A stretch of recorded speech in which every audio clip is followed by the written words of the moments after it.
Standing Committee on Access to Information, Privacy, and Ethics. I'd like to remind members and the public that today's meeting is televised and will be made available via the House of Commons website. Now, pursuant to the motion adopted by the committee on Friday, December the 11th, 2020, the committee is resuming its study on the protection of privacy and reputation on platforms such as Pornhub. With us today, we have the Minister of Public Safety and Emergency Preparedness, the Honourable Bill Blair, and Minister of Justice, the Honourable David Lametti, and the Commissioner of the RCMP, Brenda Lucki. Now, we are starting a little late, so I'm going to ask the ministers to introduce the officials that they have joining them. Before we get started, I'm going to just ask for the committee's indulgence for just 1 second.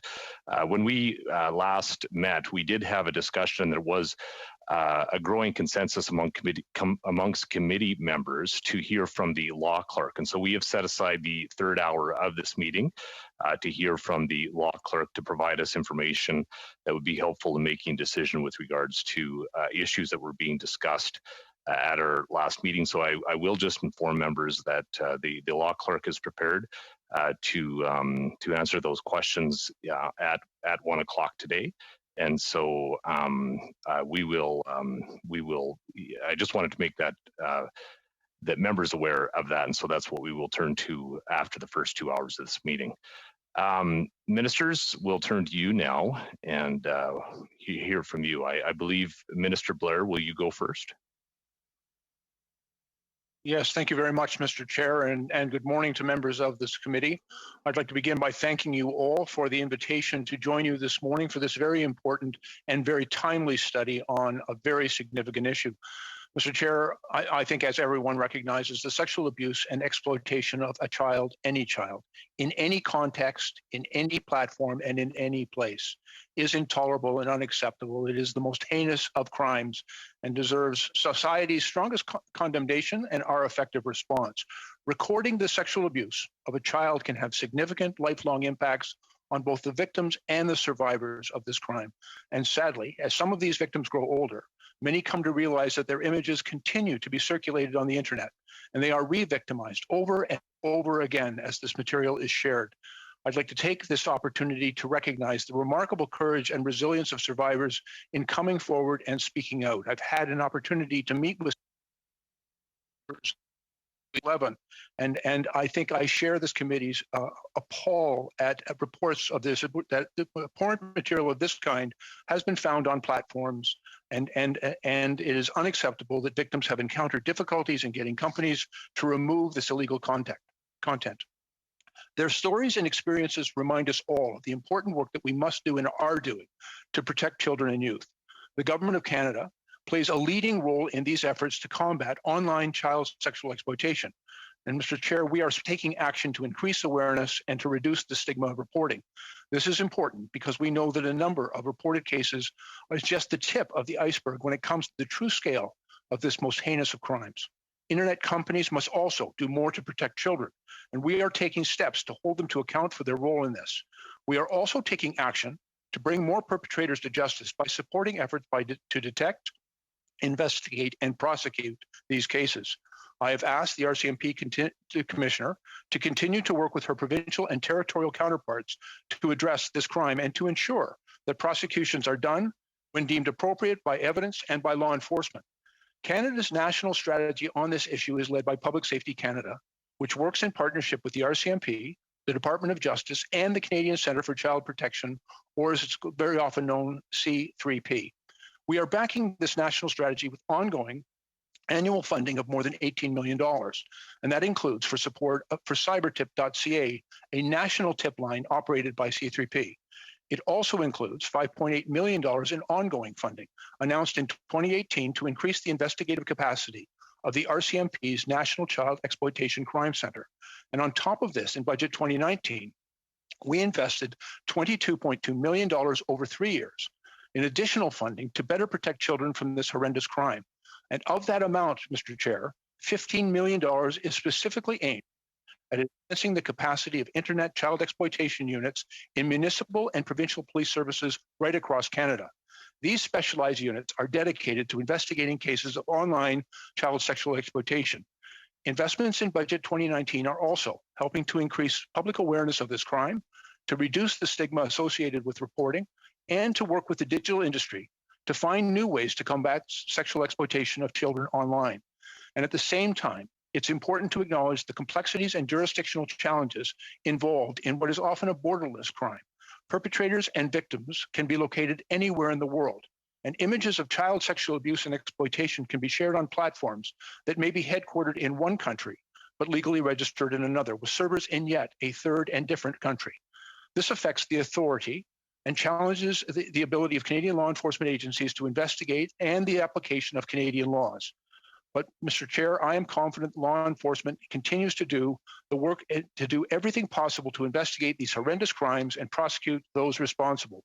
International cooperation is key in this regard, and I want to assure you that the RCMP and the Department of Justice work very closely with international partners on investigations and prosecutions. We also work closely with our international allies and partners to find solutions to better protect children and youth. Last year, for example, Canada and its Five Eyes partners launched the voluntary principles to counter online child sexual exploitation and abuse. And these principles are a guide for industry on how to counter this scourge on their platforms. We recognize that also that there is much more work to do. And that's why we will introduce legislation to create a new regulator that will ensure that online platforms remove harmful content, including depictions of child sexual exploitation and intimate images that are shared without consent. Public Safety Canada and other departments are working on this proposed legislation with Canadian Heritage, which leads this effort. We will continue to do everything we can to protect Canadian children and to support Canadian survivors of this terrible crime.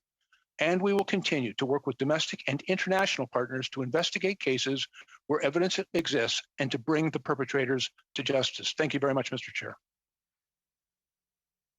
Thank you, Minister. We'll turn to Minister David Lametti. Minister. Merci, Monsieur le Président. Je suis soutenu aujourd'hui. Thank you, Mr. Chairman. With me is the Assistant Deputy Minister, Mr. François Daigle. Thank you for the invitation today. I'd like to make a few general statements on certain issues raised during previous meetings of the committee. The government is determined to ensure the safety of our children, also online, as Minister Blair has just said.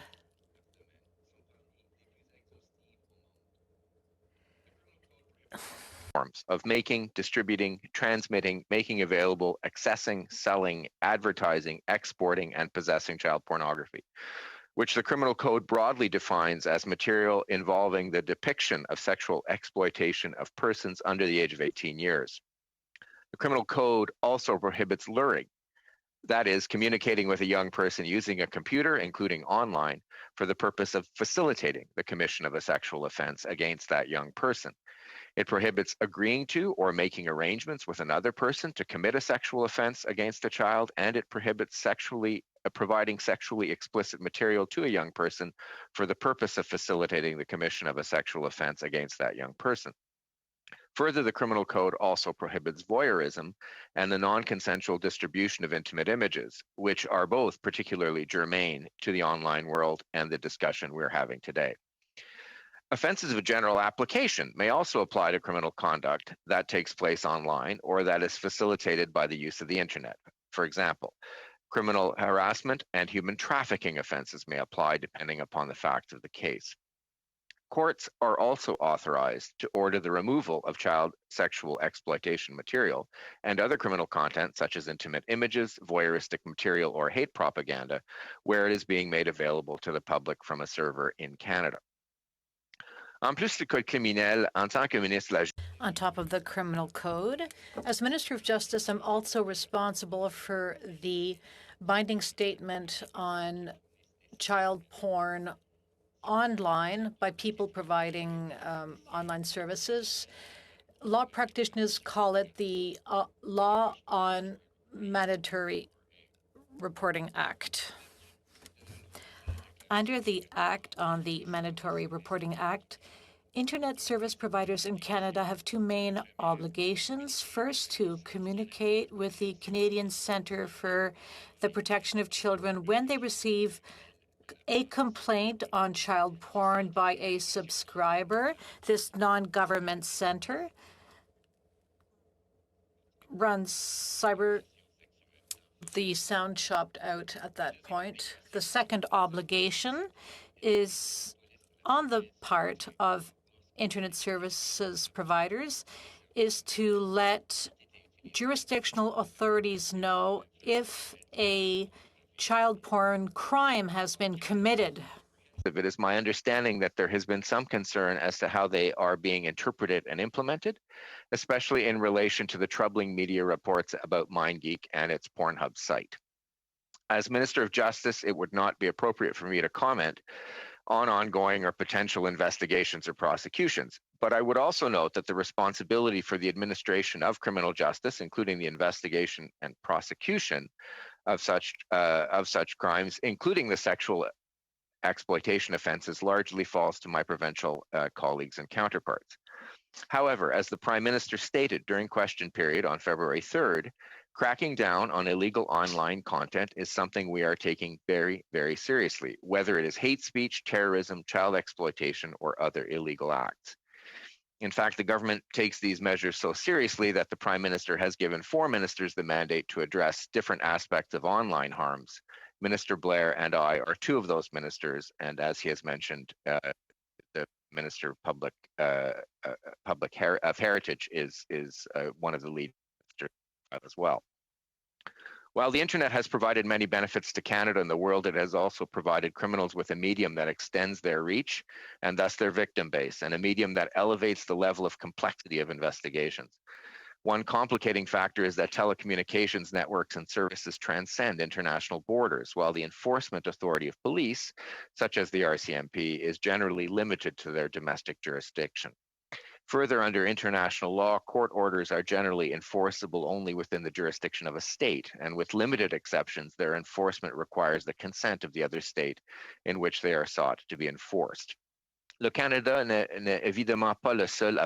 Canada clearly is not the only one dealing with these issues, and that's why we continue to work in collaboration with our international partners to facilitate international cooperation in investigations and prosecutions with regard to these crimes, including strengthening bilateral collaboration and signing of agreements to fight these matters.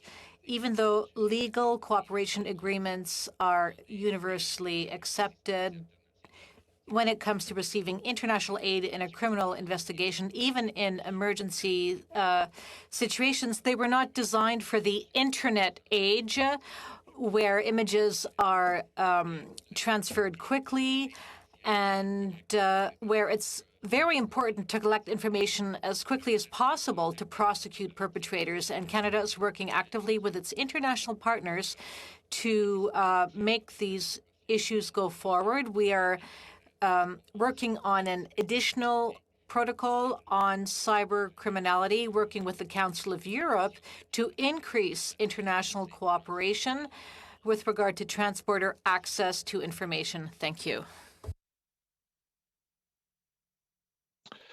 Thank you, Minister. Commissioner Lucki, I'm not sure if you had an opening statement. Did you have anything you'd like to make?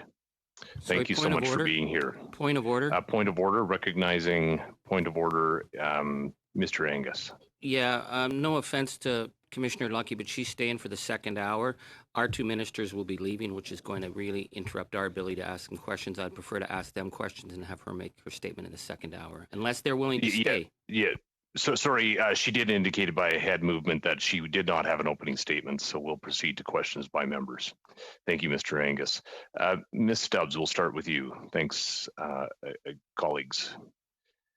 Thank you, Chair. Thanks, ministers, for being here. Minister Blair, 70 MPs across parties have written to you, of course, about the cases of child exploitation, child sexual assault material, instances of human trafficking and rape on MindGeek sites. Early in November and again in December, you said you assured us of the robust framework and prohibitions in the criminal code, which certainly Minister Lametti has just outlined in depth as well. December, and you sort of alluded to this, you said you reached out to the RCMP to offer support in response to these abhorrent revelations about MindGeek and Pornhub and other sites. Can you just tell committee members exactly, specifically, what that looked like, what support you offered? Thank you very much, Ms. Stubbs. And yes, I did in fact have a conversation with the RCMP and asked what they needed in order to respond appropriately to the concerns raised by our colleagues with respect to child exploitation and human trafficking. As a direct result of those conversations, we brought forward actually in the sub-C and in the mains estimates that were recently voted on additional funding for the RCMP in response to their concerns. The responsibility for conducting these investigations is a shared one between the RCMP and the police of jurisdiction. And so we asked what did they need in order to do that. We also provided funding available to police services that have their own child exploitation units. And so I did have a conversation with the commissioner with respect to what the RCMP needed to respond appropriately to these concerns, and as well we included that funding in the main and supplementary estimates we brought forward. So I'm not of course going to ask you to comment on any kind of details about any specifics, because you can't, and I appreciate that. But can you just tell members, so have you confirmed just simply that there are investigations ongoing? Yeah, thank you very much, Ms. Stubbs. And you quite rightfully identify that the Minister of Public Safety cannot direct an investigation of any kind. And although I can be briefed on certain aspects of the investigation, it's entirely the responsibility of the RCMP to reveal. So is there one going on? For Canadians, again, have you confirmed that there is one going on? And what I can tell you, it's the responsibility of the RCMP to either to confirm or not the existence of an investigation. And frankly, I would be very concerned about. I would be very concerned about compromising their effectiveness by revealing information. Sure, but a yes or no, of course, doesn't compromise anything. It would just confirm for Canadians that elected officials and law enforcement has taken action on this very heinous crime, as you've outlined. So in your opening comments, you mentioned funding in the 2018 and 2019 budgets, as well as anticipated now legislation for a regulator. I guess what I'm that by your own words, and then also in the words of a variety of experts, for example, the Friends of Canadian Broadcasting, who told this committee that they'd released a report. This is a comprehensive legal analysis showing under longstanding Canadian common law that these platforms are already liable for the user-generated content they promote, that these platforms are already liable for circulating illegal user-generated content, that content that they're and that the definition of child pornography in the criminal code is among the world's broadest. That was said by a representative of the Department of Justice, that it's not only images that we protect against or criminalize the distribution of, but it's also audio pornography and also 2 forms of written pornography. That representative said, quote, "It often is the problem of the application of the law and how that works when the rubber hits the road." So I guess on behalf of all Canadians, and most importantly on behalf of victims who are heinously exploited and continue to be victimized in Canada right now, and as a call for justice, for accountability, and for consequences on behalf of those of all of those innocent Canadians, what is it exactly that you are going to do as minister responsible for public safety to ensure that Canada's laws are actually enforced? Yeah, thank you very much. It's an important question. I agree with you that the legal framework that currently exists in Canada dealing with child exploitation is a robust one. We also know that the RCMP and municipal and provincial police services have a very significant job and sometimes challenging job in gathering the evidence they need. And that's why we went to them and asked what resources they need in order to conduct those investigations. We have, as a government, ensured that we provided those resources. We've also asked law enforcement enforcement and the RCMP what additional support and tools that they may need, and we've always been very responsive to that.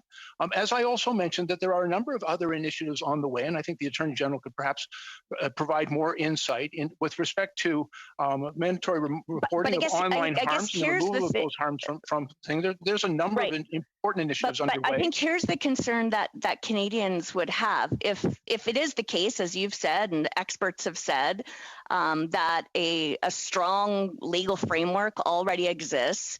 How is it that you outlining budget commitments from 2018 and 2019 and also planning for yet another law will actually ensure that justice is done for those victims and these crimes are cracked down on and the perpetrators are held to account?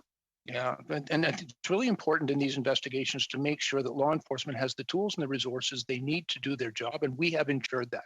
And in fact, we've provided $15 million, for example.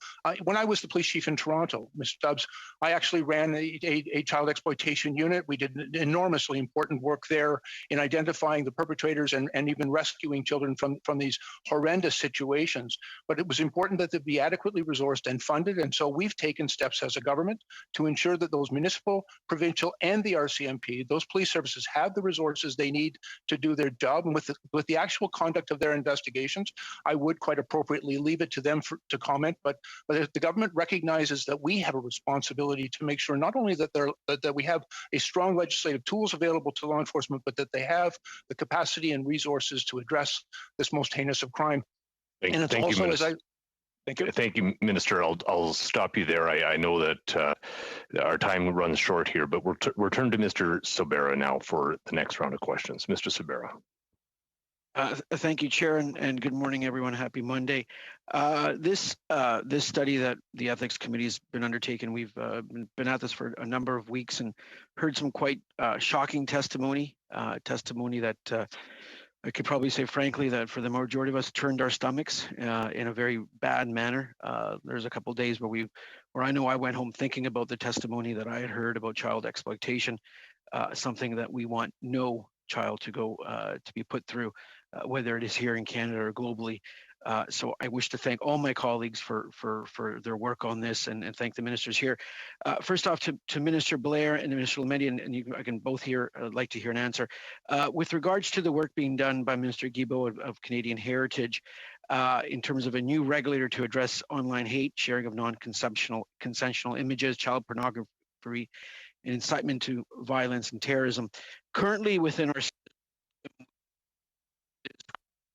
Crime Center, which is largely responsible for all incoming and outgoing online-based child sexual exploitation reported offenses with Canada. How is this new regulator going to work with the existing NCECC? And if you can keep your answers succinct, that would be great, because I do have follow-up questions. I'm happy to begin here. Thank you, Mr. Sobera, for your question, and I certainly agree with all the sentiments that you have raised in your opening remark, and certainly with what Minister Blair has said. My role in all this as Minister of Justice is to ensure that Canada's criminal laws and other laws cover the domestic situation, and we work with a number of different ministers and ministries and international partners to make sure that things work as a matter of international cooperation as well, to make sure that there aren't any legislative gaps in terms of criminal code protections or other. Without revealing the contents of what might be in a draft bill, because I can't do that, you know that, and you all know that. The kinds of things that have been suggested is how to make internet service providers more responsible in terms of mandatory reporting. So are there ways in which the Mandatory Reporting Act could be made more robust? Are there ways in which information could be protected in a more robust manner?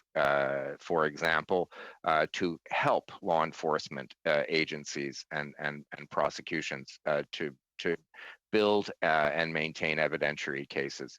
So all of those things are the kinds of things that would fall under that category. Obviously, I won't go into any kind. Those are kinds of things that have been raised in the public domain.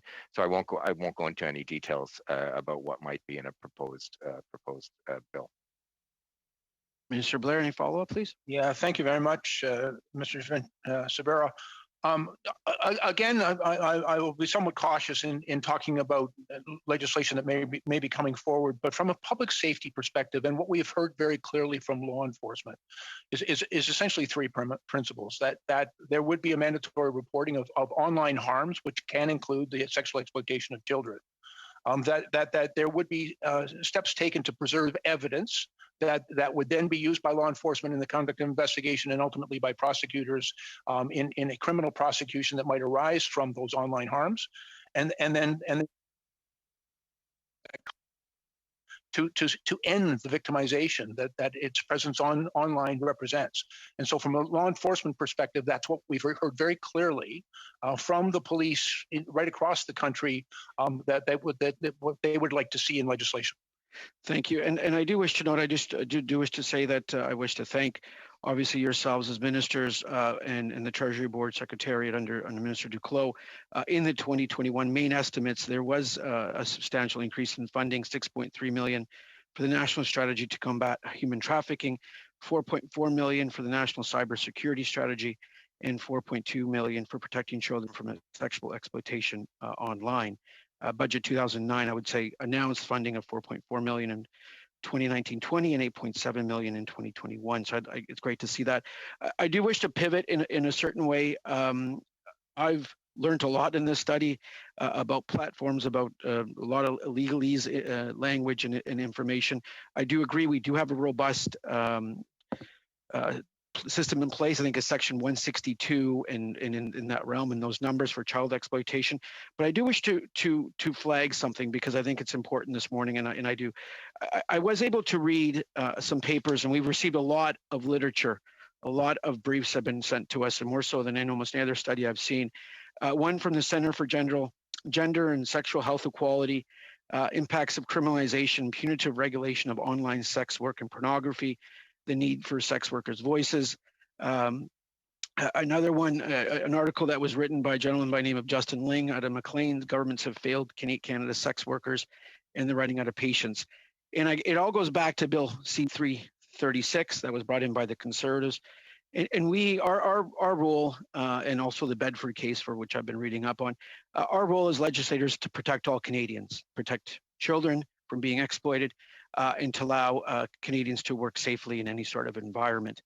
And I've looked at other countries, be it New Zealand and Germany, and it seems to me that we need to make sure we don't drive work underground, and that sex workers' voices need to be listened to, and that we are not harming Canadians rather than helping Canadians.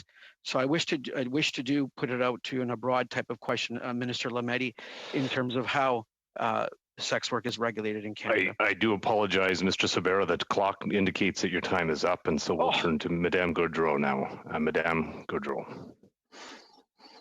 Oui, bonjour, merci beaucoup, merci.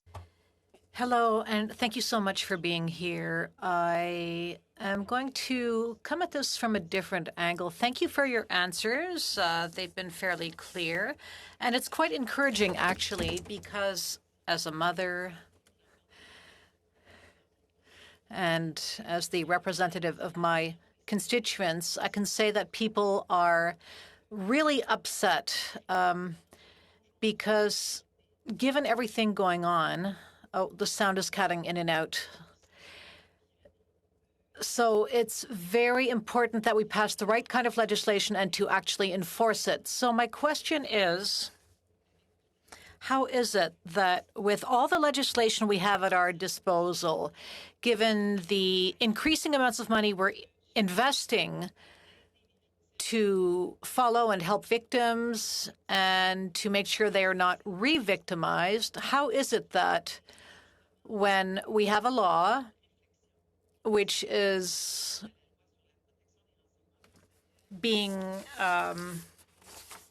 reviewed, such as PIPEDA, how is it that some provinces how is it that these provinces have moved even more quickly than the federal government to protect personal information? Personal information includes personal dignity and includes anything related to all of us. Some provinces, like Alberta and Quebec, have provided support. And given that at the federal level, it takes a long time to change legislation, how is it that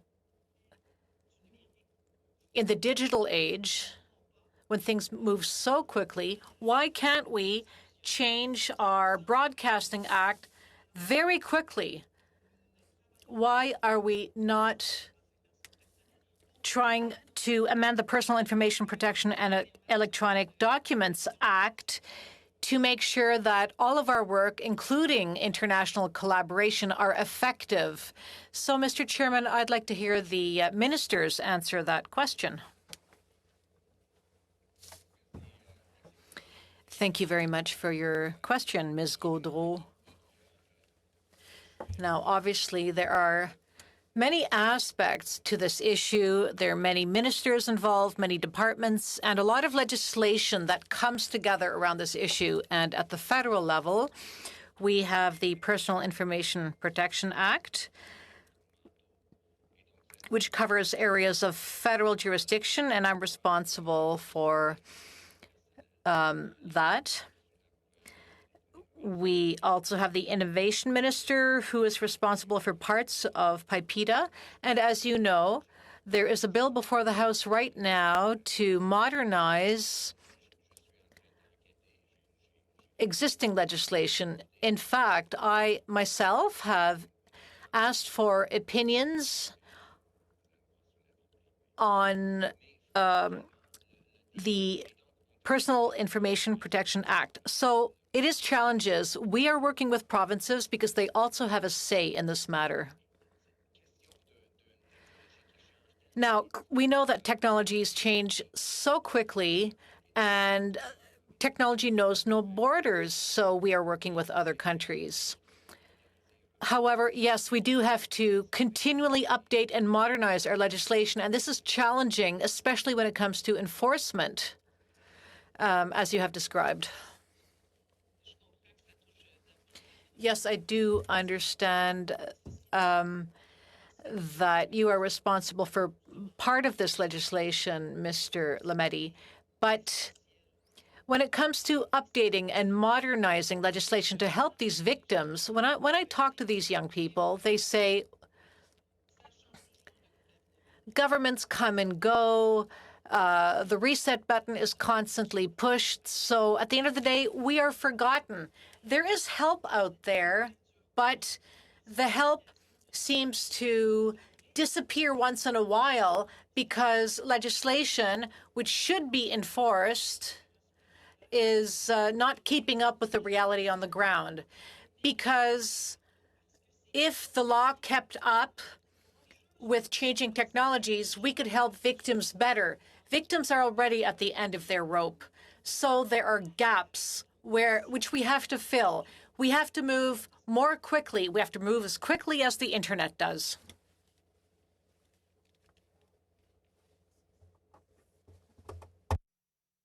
Merci. Thank you very much. Certainly, yes, we are reacting. As Minister Blair said, we're investing in these things. We are improving the enforcement of legislation, and we are working with other countries, with other police forces around the world. So we are doing something, and I honestly believe that there's not a single government in Canadian history which has acted as quickly as we are. So we're working on this. But yes, it does take time, it does take investment, but we're doing that now.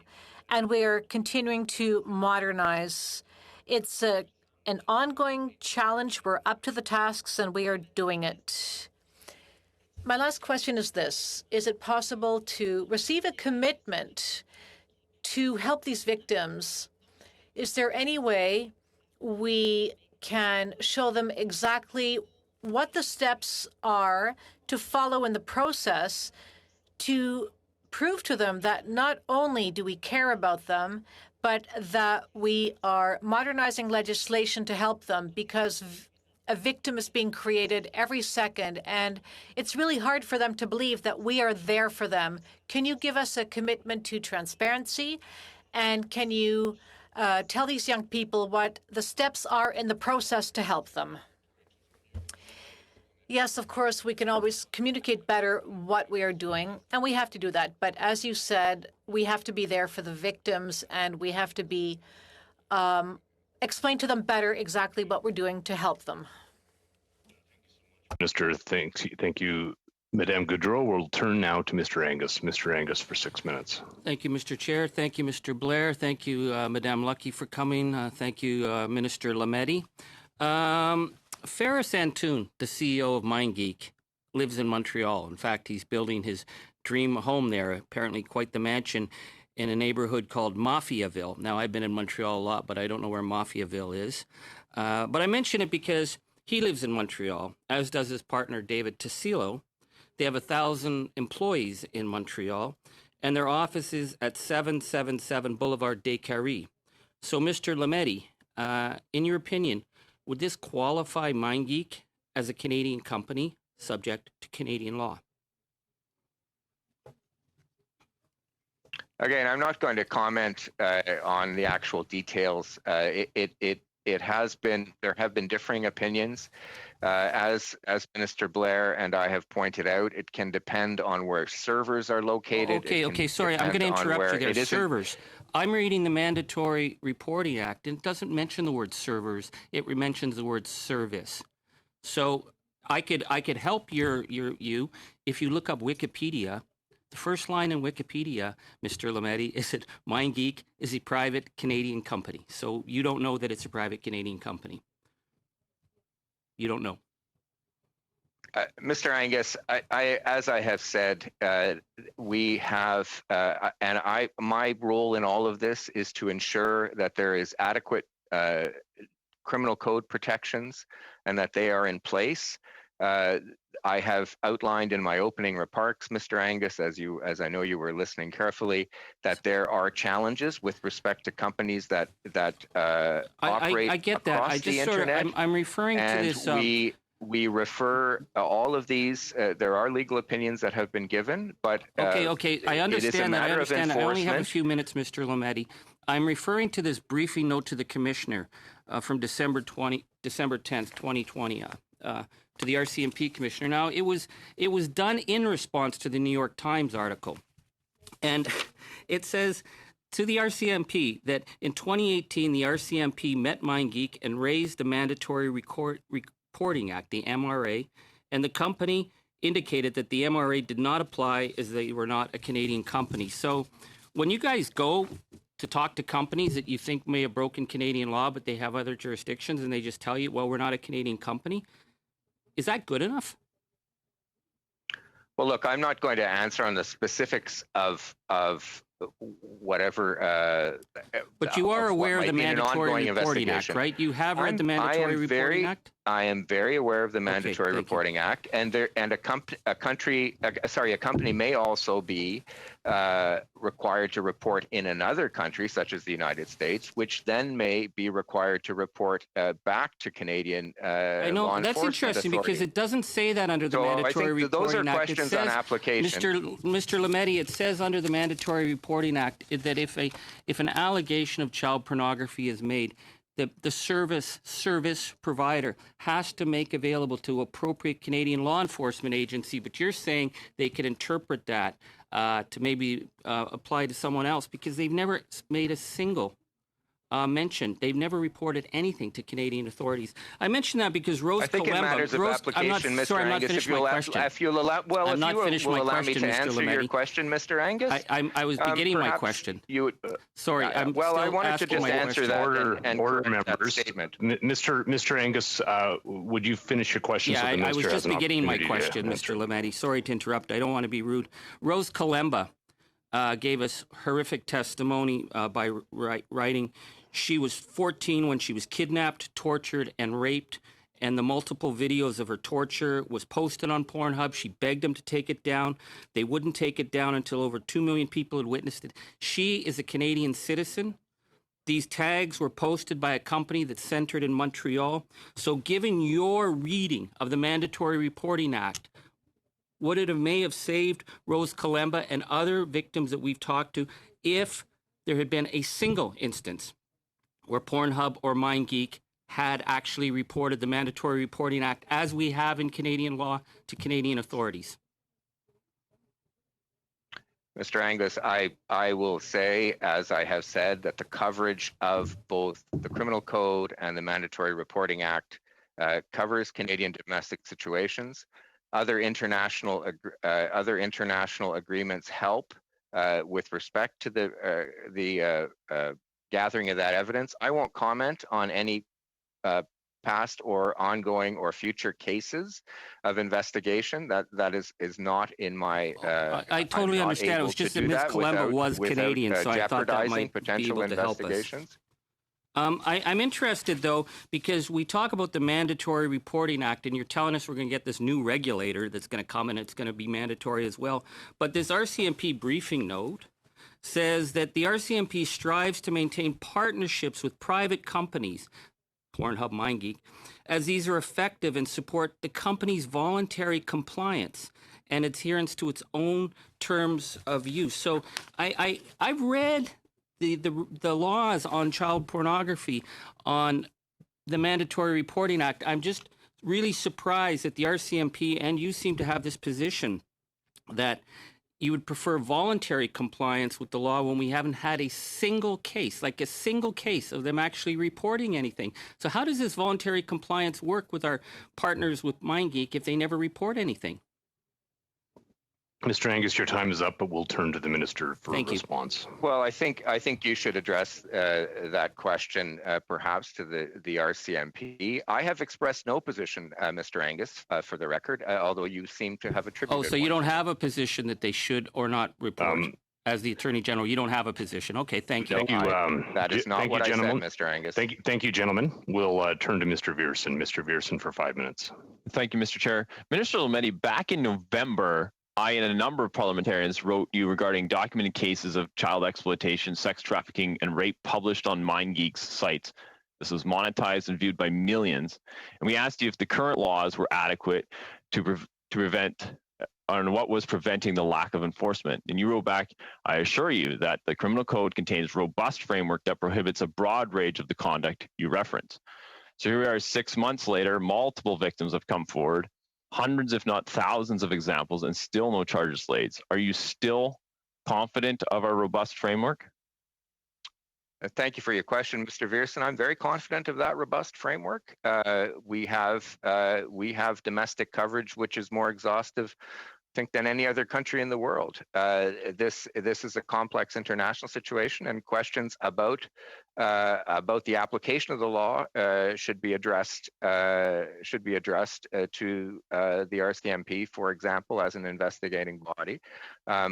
Perhaps Minister Blair would have something to add, but certainly the normative coverage of our laws in Canada are second to none in the world. Well, Mr. Lametti, as the director of the Public Prosecutions Act, the Public Prosecutions Act allows the Attorney General to issue prosecutorial directives. Have you issued any prosecutorial directives in this regard? Our prosecution service, Mr. Viersen, as you know, is done at arm's length. The times at which I can intervene are structured under the Act and very rare. I am working, obviously, with my counterparts, but I can assure you that law enforcement is first of all working on investigations in an independent manner, and then to the extent that there is enough evidence gathered to proceed with prosecutions, will be part of an independent prosecutorial decision, and I am confident that those agencies are all doing their work as they are supposed to be. Mr. Lametti, this has been going on for years. We're discussing egregious offenses towards women and children, sex trafficking, child abuse, rape, all published online for years and years. and yet no charges, no investigations. Don't you think maybe now is the time for a prosecutorial directive? Again, my role in this, Mr. Viersen, as you know, is to ensure that the Criminal Code, Mandatory Reporting Act, and other statutes so you have no responsibility in coverage. It at all? No, at all. I am confident that all aspects of Canadian law enforcement, prosecution, as well as the Justice Department and public security departments, public safety departments are working hand in hand in order to make sure that this goes well. What I can't do as an elected official is comment on an investigation. What I can't do as the Minister of Justice or as We're not talking about a particular investigation. We're saying give a prosecutorial directive.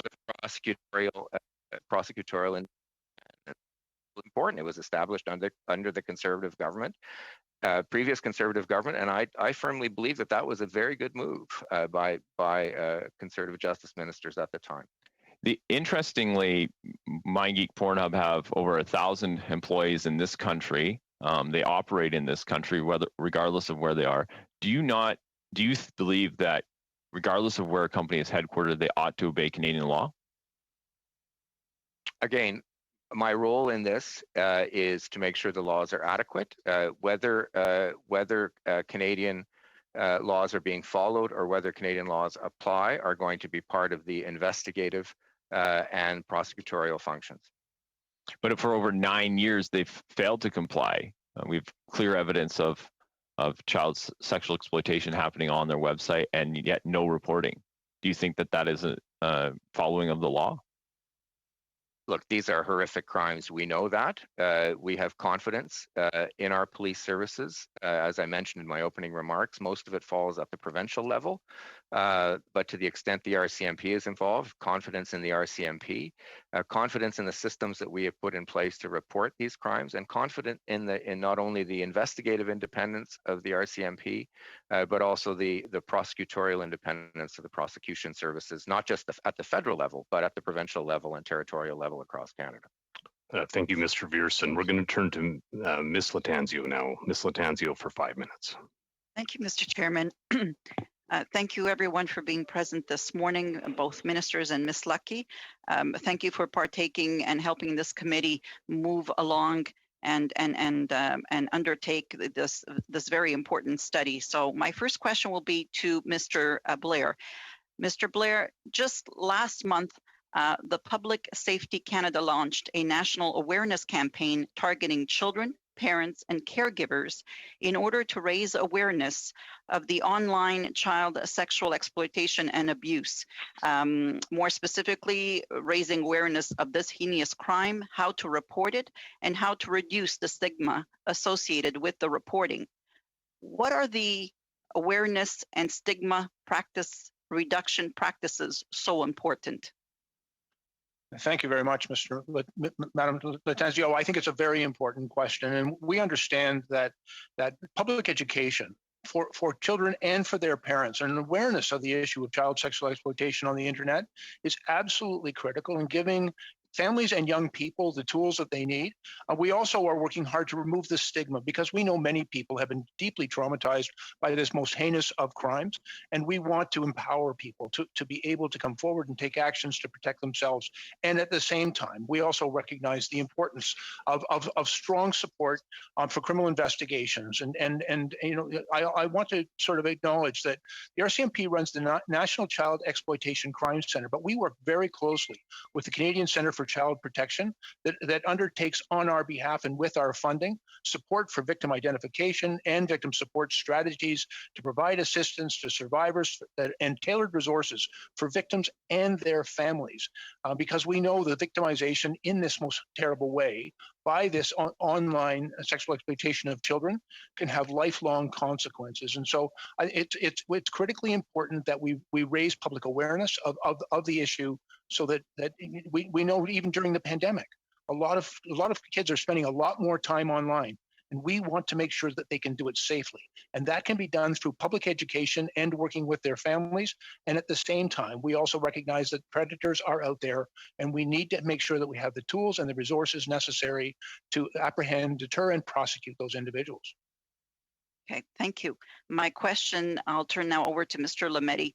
Mr. Lametti, I would like to give you the opportunity to tell the committee more specifically what is the Mandatory Reporting Act. I know that my colleague before has asked you various questions on it, but maybe if you can provide this committee with broad lines as to what exactly this act is and how it can help combat child pornography in Canada. Thank you very much, Ms. Latanzia, for the question. And indeed, it's opportune to answer, given that it does play an important role in all this. The MRA is a federal criminal statute that places obligations on those who provide internet service to the public.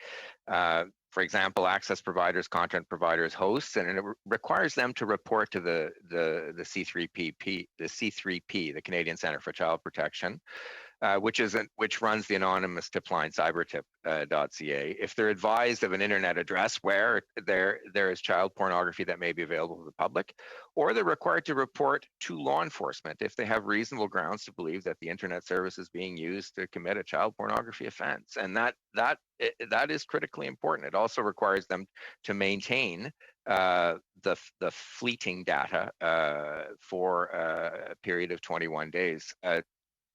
Enforcement a chance to access that. So those are important measures in trying to combat a phenomena which is happening quickly online. So it tries to give that mandatory reporting obligation law enforcement authorities through the mandatory reporting obligation some ability to act quickly. So it's a critical part of the criminal structure in fighting this kind of crime. And we all believe it's heinous and needs to be eradicated. Okay. All right.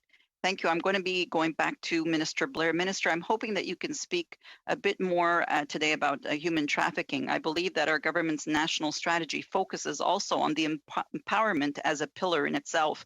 And and that you actually have an advisory committee and a chief advisor. Can you please elaborate for us today on the importance of having a representative working with the government dedicated to fighting the scourge?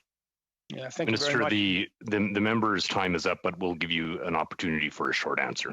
I'll do my best to answer short, Mr. Chair. Mr. Speaker, Mr. Chair, a special advisor to combat human trafficking has been named, and the purpose is to provide expert advice to the government on our collective efforts to combat human trafficking, to raise awareness about this terrible crime, and it builds on some previous investments, and it's part of a national strategy to combat human trafficking that the government launched in 2019. Thank you. We're going to turn to Madame Goudreau for 2.5 minutes. Madame Goudreau. Oui, je vais revenir avec ce que je discutais tantôt, considérant... Bon. I'll come back to what I was talking about a little earlier. I was saying that the legislative process is very slow, but we need to act quickly. Apart from the way laws are passed in this country, it's clear that we cannot move quickly enough to help the victims. And victims are created every second. So, given how fragile the legislative process is, which means that it can take years before a bill becomes law, don't you think that, given everything going on these days and given the severity of the crimes we're discussing here, is there any way we can increase the accountability for companies or people who could help counter these crimes? It's all very good to invest more money, to create more regulators, but we already have institutions in place. So I'd like to hear you about the speed with which things happen in this country. We have victims on the ground, but lawmakers like us, we're stuck in this system which doesn't move fast enough for the victims. So I'd like to hear you on that. Thank you very much, Madame Gaudreau, for your question. Yes, we are doing what we can by investing money, because this is a power the federal government has. Now, as for legislation, sure, we're always open to improving the legislative process, and be it in the criminal system or elsewhere. As I just said, the criminal code and other laws on the books are robust. Is there room for improvement? Well, we're open to any suggestions. And I know that some MPs have private bills, and some of those bills are in the House of Commons now. And I know that your own leader has presented legislation on medical assistance in dying, and often we all have to work together.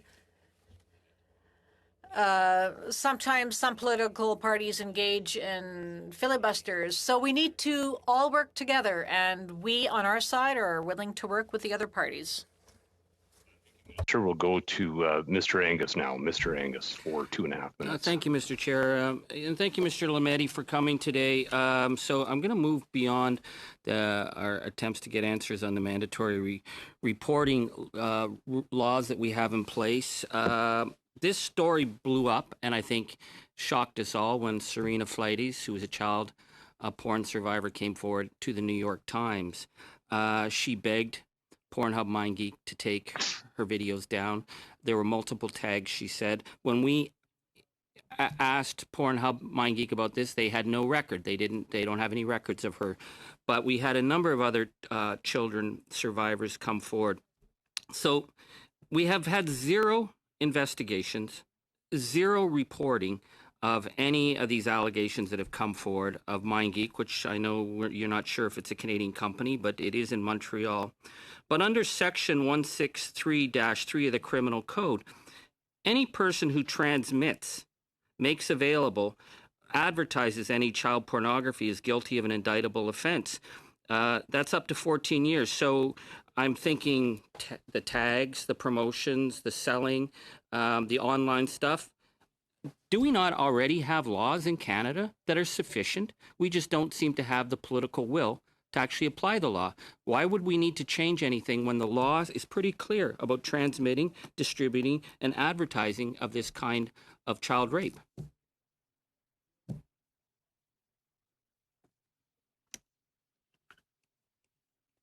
Mr. Angus, allow me to if I may Sorry, respond. I'd asked the question to Mr. Lametti.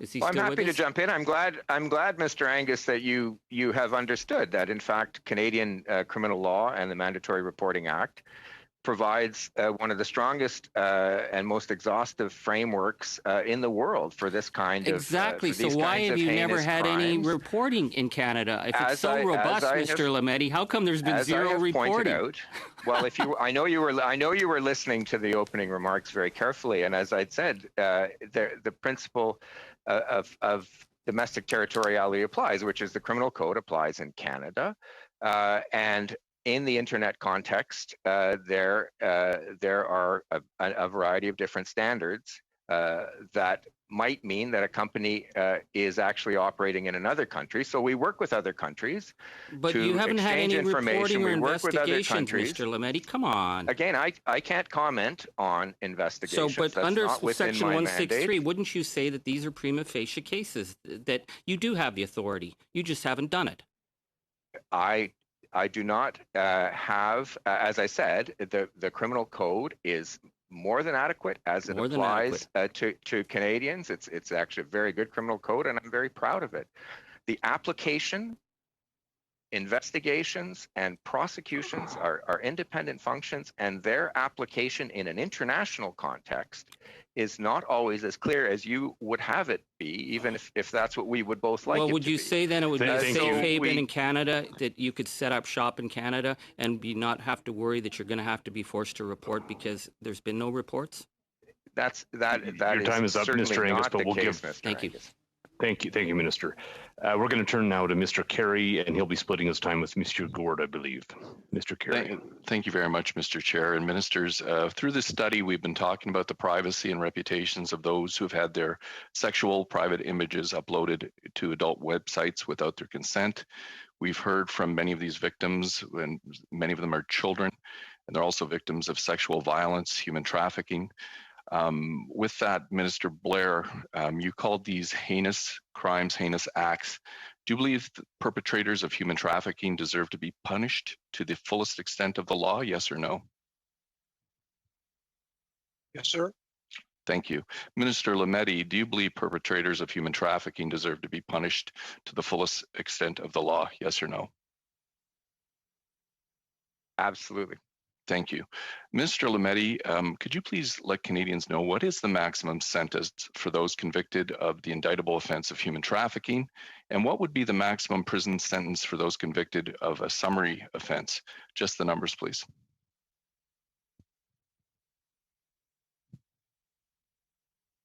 So I don't have those provisions in front of me. I will get back to you with those answers. Thank you very much. Mr. Blair, the cabinet colleague that is testifying with you today sponsored Bill C-75 in 2019, which made human trafficking a hybrid offense, thus making modern-day slave traders able to be convicted and serve less than 2 years prison time, or even just pay a fine of no more than $5,000. Now, Mr. Angus was talking about how robust Canadian system is. Your government actually changed it into a hybrid offense where somebody could get off with the same penalty as basically, causing a public disturbance. Are you aware of those changes in Bill C-75? Thank you, Mr. Carey. And I am aware of the changes, but I'm also aware that we did not reduce the maximum penalty for the worst offender committing the worst offenses for human trafficking. And so the penalties that were previously available in those most heinous of circumstances allows for the courts, based on the evidence and the law, to make a determination of the appropriate sentence for the circumstances before them. But when you had the chance to actually change the law, instead of getting tougher and working like Mr. Angus was saying to actually apply the law that we had in this robust framework that you claim to have, made it actually a less, a weaker offense. And it's just, how can these victims actually trust your government to be on this and doing the best for Canadians when you had the opportunity, you actually weakened the law instead of strengthened the law. And with that, Mr. Gord, that's my time, but very disappointing, that's for sure. Mr. Gord. Monsieur Gord. Merci, Monsieur le Président. Ma question va être... Thank you, Mr. Chairman. My question is for the Justice Minister. We're all extremely upset about this issue, which is online childhood porn, and we need to strengthen our legislation to better protect victims. However, I have a suggestion for the Minister. If we can strengthen the legislative framework, could we not first get an opinion from the Supreme Court? Because we know that the companies involved have huge resources. They've got a ton of money, and they can hire the best lawyers to fight any laws we want to pass. But if we got an opinion from the Supreme Court, this could help limit companies fighting back, and it might help protect victims faster. What does the minister think of this suggestion? Thank you, Mr. Gould, for your question. So, as I explained several times, Canada's laws are fairly exhaustive and clear. The challenge is the international context.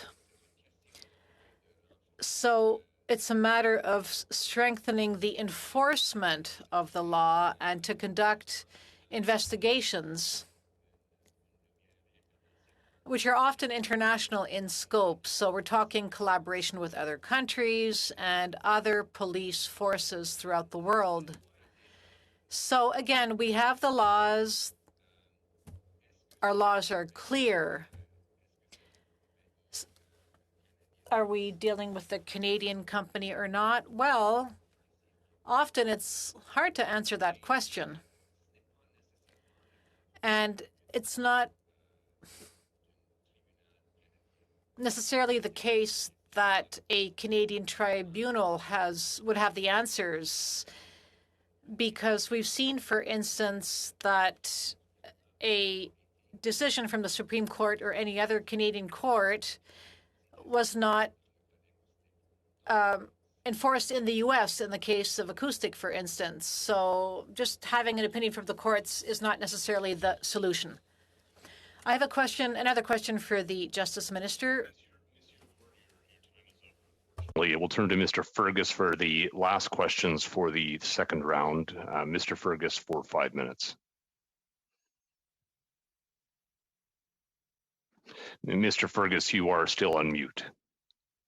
Je m'excuse, Monsieur le Président. Apologies, Mr. Chairman, and thank you for reminding me of that. I'd also like to thank our two witnesses for testifying before the committee. As you've seen, it's a very complex, difficult matter which touches every single MP who has been at these meetings.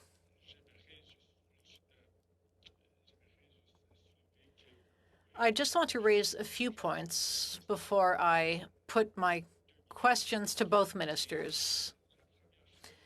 First, as you've seen, Mr. Lametti, well, you've said that we have strong legislation, robust laws. However, we need to strengthen some other elements, given the fact that this is an international problem. We're talking about cyber crimes here, because MindGeek and Pornhub have done things which are criminal in nature, and they've done so through their servers. Despite the fact that there is a willingness which is nonpartisan, well, the official opposition voted against increasing investment in the RCMP to help that police force fight child porn, online child porn, that is. That being said, I know that all MPs around this table are here in good faith, and they all want to act. Mr. Blair, my question is this: what do you need in terms of resources and also in terms of a better legislative framework to help you prosecute those crimes, taking into account, of course, the fact that the internet is international, it is borderless. So what are the types of tools you need? What are the resources you need to make sure that we can prosecute these people, prosecute these crimes, and do justice for the victims of these crimes? Thank you very much, Mr. Fergus, for what is a very important question. And as you've already indicated, we do supply funding to the RCMP to run the National Child Exploitation Crime Center, which has a number of significant responsibilities, including the investigation of these predators, to gather the evidence and to bring them to court and prosecute them. It's also has a purpose of identifying and rescuing victims on the international front. And because of the nature of online harms generally, and certainly of this most terrible crime, there is a very significant international component, and that's why the 5 countries ministerial meetings that I have attended for each of the last 3 years, the focus in each of those meetings has been on online child and implementation of principles to guide industry efforts to combat online harm and child sexual exploitation. In addition, we are part of an initiative called the We Protect Global Alliance, which is a movement dedicated to national and global action to end sexual exploitation of children online, and it includes like-minded states, NGOs, and civil society organizations.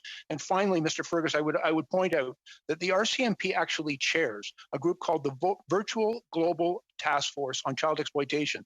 And this is an international law enforcement alliance that is engaged in intelligence sharing and data sharing and dealing with this issue globally. And I think it is a demonstration of both Canada's commitment and the RCMP's global leadership on this critically important issue.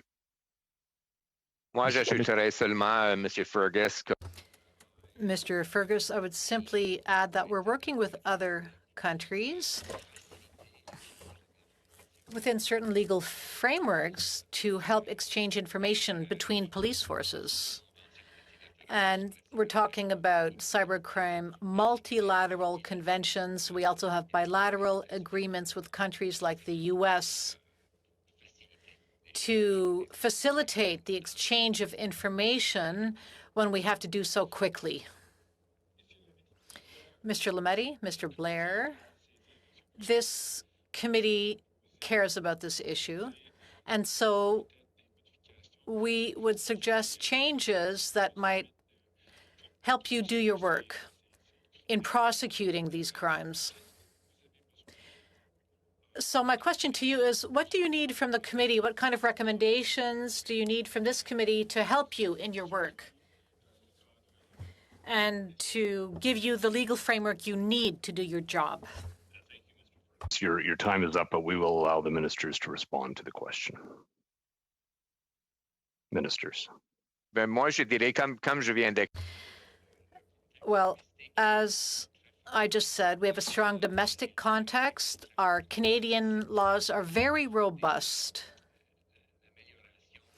What we need to work on is improving international cooperation. Thank you, ministers. That takes us, pardon me, Minister Blair, did you have a response to that as well? Yeah, Mr. Chair, let me acknowledge the important work of this committee, and we will look forward to their findings and recommendations. I think we all share a common commitment to eliminate the sexual exploitation of children online, and we look forward to the recommendations of this committee to help inform and support that work. So I have some questions for Commissioner Lucki. I have been looking at the website for the for the various child sexual exploitation units in the RCMP, and also would just note recent reporting by the director of CyberTip, who says in 2020 that his % spike over April, May, and June from youth who had been sexually exploited and reports of people trying to sexually abuse children. I wonder if you can confirm that cases of child sexual exploitation online have increased during the past year. And also, I guess in that context, if you can shed some light on exactly what the support and the resources were that the public safety minister says he offered when he reached out to the RCMP after members of parliament and victims spoke out on this travesty last year. Thank you so much for that question. COVID-19, since COVID-19 especially, it has had a heightened risk to children as offenders, and they've taken the advantage of the fact that children are spending more time online and often unsupervised. And since the onset of the pandemic, the center has seen increased online activity related to online child exploitation, sexual exploitation. So from, from March to May 2020, the center has recorded approximately a 36% increase in reports of suspected online child exploitation, attributed in part to the increase in viral media and a tangible increase in self-exploitation cases.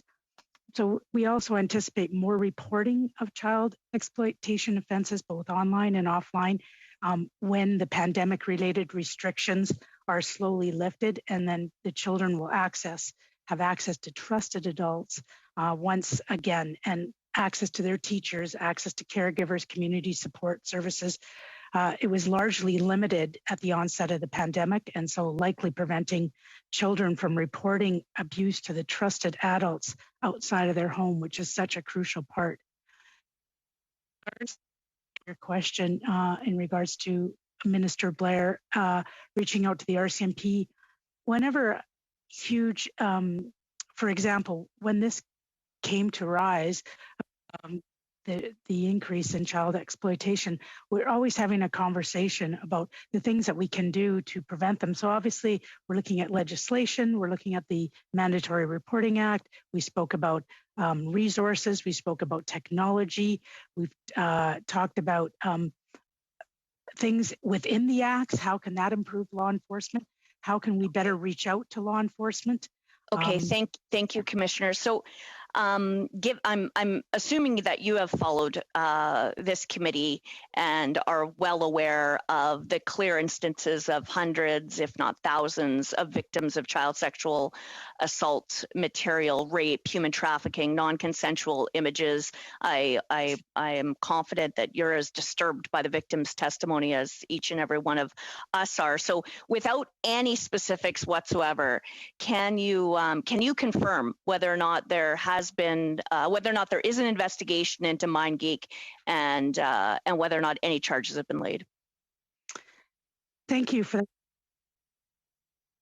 Our committee is looking for clarity on the investigational status, and generally, unfortunately, we don't comment on whether or not an investigation or an incident is under investigation. And obviously, the main reason is we don't want to compromise investigational steps or crucial evidence. And data is just so, comes and goes so quickly. So we really do try not to compromise that. But what I can say is that specifically in regards to Pornhub or MindGeek, the call for a criminal investigation is under review and any further action that's required. So we've been working with police of jurisdiction in that case. And if there is the necessary information that leads us to launch the investigation will be launched unequivocally. And if that investigation gives us the evidence to lay charges, those charges will be laid. I tell you, there's no more committed people than in law enforcement when it comes to child and sexual exploitation. So I guess from your answer, I can deduce that no charges have been. But you can understand how deeply disturbing that would be to every single Canadian listening in, given the years during which children and women against their consent have been victimized and re-victimized over and over and over. So can I just ask you really simply, what the hell is going on then? How could it be that undertaking an investigation is under consideration right now and there have been no charges? Well, investigations such as this are very, they don't happen overnight, and there's always obviously gaps in the information.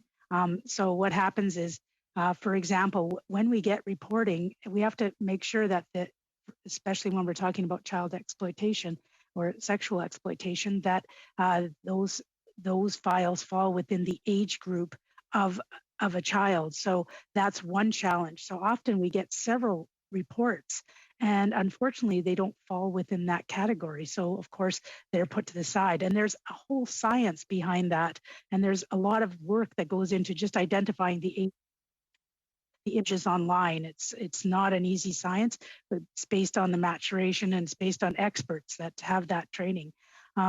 We also sorry.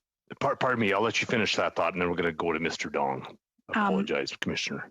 Yeah, and we've taken the reports that we have received from Pornhub, MindGeek, and many of those reports fell into that category. And the ones that didn't get brought to the police of jurisdiction immediately, and those are referred to go into further investigation. And as soon as they meet those thresholds, and then the investigation is completely launched, and then the evidence, it takes a while to get through the evidence, of course, and then once we have the evidence to lay the charge will be laid, and then that's when it's made public. Thank you, Commissioner. Mr. Dong, we'll turn to you. Thank you very much, Chair. Commissioner Lucki, thank you very much for coming to the committee and answering some questions. First thing first,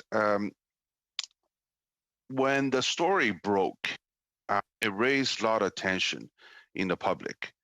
And I've been getting a lot of questions from my constituents from Don Valley North, asking that if they ever encounter a situation like that or any evidence of child being exploited, what should they do? So I'm hoping that you can tell very quickly a little bit more about the National Child Exploitation Crime Center, and does it provide 24-hour service, or what kind of service, and what any member of the public can do if they sense that there's a crime taking place.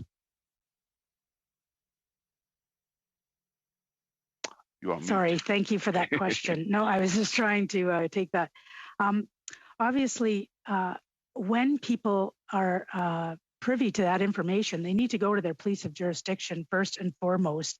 We work with the obviously the National Child Exploitation Crime Center, and we have tried to connect that center with industry, because having increases and it increases the education from industry. And so they are mandated to address the online child sexual exploitation. They are available 24/7. They work to try to get voluntary compliance from industry, but they also provide that service as soon as they find things that are come to their attention that they can bring to law enforcement. They quickly, most readily bring that to law enforcement. And then we help law enforcement. If it's not our jurisdiction, in our RCMP jurisdiction, we make sure that it is brought to the police of jurisdiction, and we assist in any way that we can. Okay. Well, you mentioned the industry has to a voluntary report. But as you heard earlier, there's been a lot of questions about is the law sufficient in terms of making those requirements to industry, business, and they their responsibility in protecting the kids. So going forward, my recommendation is that as we need to complete the study, if you have any suggestions on how to strengthen the legislation in that aspect, we'd be happy to hear about that. My other question is that I believe that there has been reported that since mid last year, the RCMP has received in excess of 100 reports relate to Pornhub through the National Center of Missing and Exploited Children. What process? Obviously, I'm not looking for specific investigation. If there's an investigation, what are the process and when RCMP received these reports? Thank you for that question. Obviously, the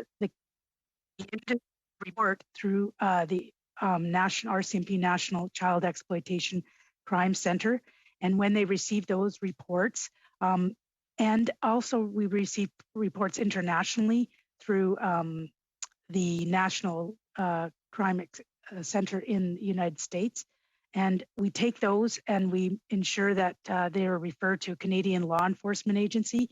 Often we'll put together an investigative package if we can, and we bring that to our agencies, and once they get that, then they can initiate an investigation.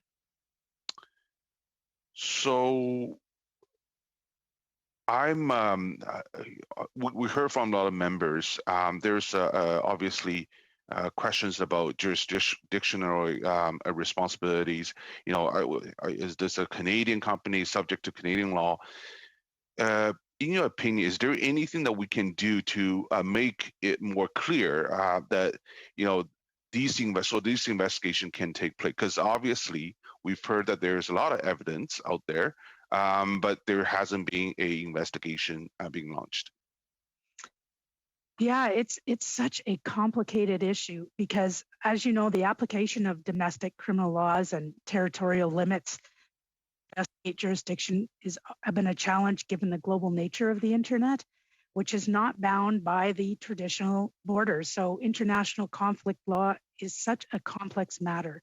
And so it's very difficult for the RCMP to monitor and ascertain compliance with the Mandatory Reporting Act. particularly in the cases where the companies have a complex international structure and the data is stored in multiple jurisdictions. Those services flow through the internet and they transcend international borders. But that's where having strong partnerships internationally and with the virtual global task force, that's where the exchange of that intelligence and the exchange of the data takes place. And that's where we can maximize and get, sort of get rid of some of those borders, so to speak, because we have to make sure it falls within our purview. Thank you so much. Thank you so much. I did want to give time for the question to be answered. We'll go to Madame Goudreau now for the next 2.5 minutes. Thank you, Mr. Don. Oui, bonjour. Good morning or good afternoon, Ms. Commissioner. I have a few short questions. Given that there's been an increase in calls for help, over 100,000 actually, given how hard it is to conduct an investigation, can we get a number from you? How many investigations were held in 2019 on anyone who came forward asking for help? Thank you for that. In 2019, there was 11,376 investigational packages that were sent to law enforcement agencies of jurisdiction within Canada and abroad. In addition, approximately 63,000 reports were forwarded to law enforcement, primarily internationally as investigative leads. There's no real requirement for police of jurisdiction in Canada or for international law enforcement, in fact, to advise the RCMP as to whether or not they commence an investigation or based on the investigative packages that we give them. However, through our partnerships with the NCECC, we're aware that there have been many of the packages have led to successful outcomes.